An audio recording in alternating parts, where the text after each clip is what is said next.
우크라이나에서 대규모 민간인 공격이나 학살, 심각한 전쟁법 위반 상황이 있다면 인도적, 재정적 지원만 고집하긴 어려울 것이다. 윤 대통령은 오늘 공개된 로이터 인터뷰에서 우크라이나 지원 방안을 묻는 질문에 이같이 답했습니다. 특정 상황에서 무기 지원 가능성을 열어뒀다고 해석할 수 있는 발언입니다. 대통령실은 그러나 당장 지원한다는 뜻은 아니라며 확대 해석을 경계했습니다. 우크라이나 상황이 최악으로 치달을 경우를 전제한 답변으로 이 시점까지 정부 원칙이 달라지지 않았다고 했습니다. 다만 최악의 상황에선 개입을 하지 않을 수 없다고 밝혀 앞으로 변화 가능성도 열어뒀습니다. 우크라이나 군사적 지원에 동참하라는 미국 등 서방의 직간접적 압박에 우리 정부가 먼저 나서서 조건부 지원 입장을 밝힌 거로 보입니다. 특히 한미 정상회담을 앞두고 미국 측에 성의를 보이고 이를 지렛대 삼아 추가 성과를 얻어낼 수 있다는 계산도 있는 거로 예상됩니다. 또 한국이 우크라이나 지원을 인도적 지원만으로 제한한다면 재건 과정에 한국 기업 우선순위가 밀릴 수 있다는 우려도 일부 고려했을 가능성이 있습니다. 윤 대통령은 미중 갈등의 상징인 타이완 해협 위기에 대해서도 힘에 의한 현상 변경 시도 때문이라며 중국을 간접적으로 겨냥했습니다. 그러면서 한국은 힘에 의한 현상 변경에 절대 반대한다고 밝혔는데 타이완 해협 평화와 안정을 강조했던 과거보다 선명한 입장을 밝혔습니다. 윤 대통령은 미국 등 서구와 가치 동맹을 강화한다는 현 정부 외교 전략을 다시 한번 확실히 했습니다. 그러나 이에 따르는 부담을 면밀히 관리해야 할 숙제도 안게 됐습니다. KBS 뉴스 신재입니다. 155mm 포탄은 우크라이나 측에서만 전쟁 1년 동안 100만 발가량이 소모되면서 전 세계적으로 재고가 크게 부족해졌습니다. 지난해 11월 미국 언론은 미국이 한국으로부터 155mm 포탄 10만 발을 사들여 우크라이나에 전달할 계획이라고 보도했습니다. 살상 무기를 우크라이나에 지원하지 않겠다는 한국 정부의 기존 입장과 배치되는 내용이었습니다. 당시 우리 국방부는 미국을 최종 사용자로 한다는 전제하에서 수출이 논의되고 있다며 직접 지원은 아니라는 점을 밝혔습니다.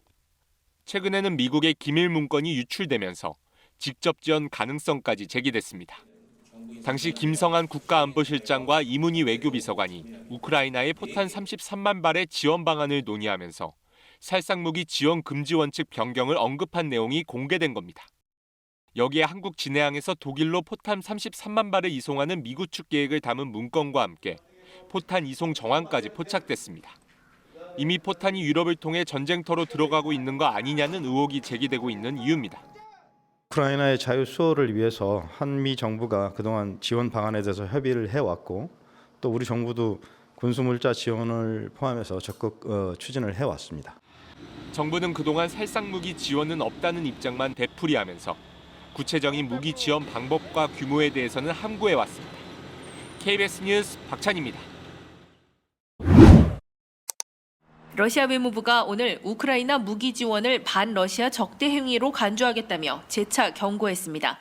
마리아 자하로바 대변인은 언론 질문에 대한 답변 형식으로 양국 관계에 극도로 부정적인 영향을 미칠 거라며 한반도 정세에 관련한 러시아의 입장에도 고려될 거라고 밝혔습니다.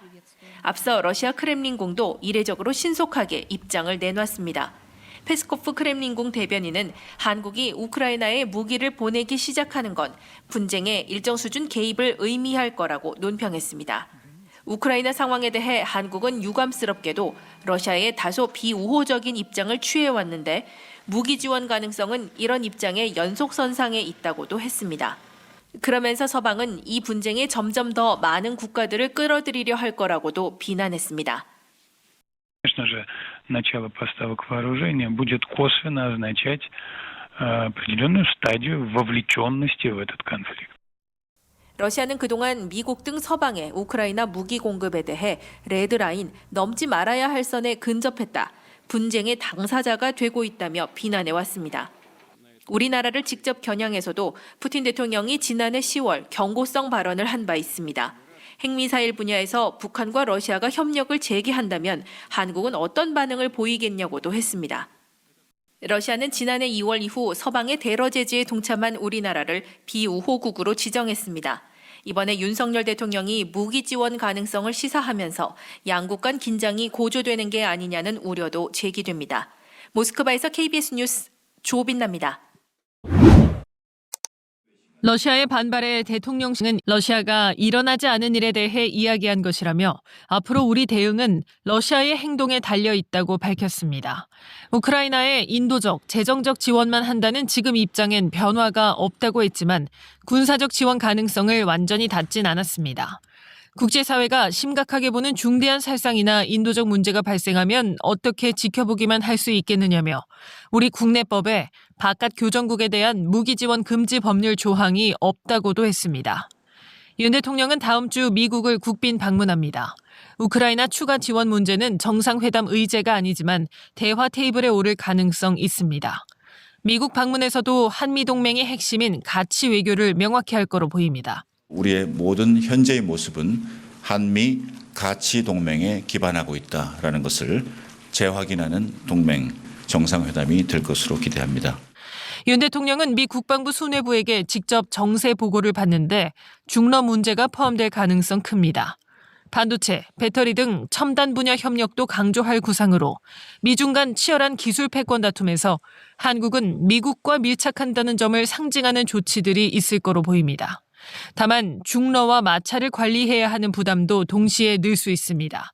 당장 윤 대통령의 타이완 관련 발언에 중국 외교부는 말참견을 용납하지 않는다는 입장을 냈는데 우리 외교부는 이를 중국의 국격을 의심케 하는 심각한 외교적 결례라고 지적했습니다. 장호진 외교부 1차관은 싱하이밍 주한 중국 대사를 어제 저녁 외교부 청사로 불러 강력히 항의했습니다. KBS 뉴스 신지혜입니다.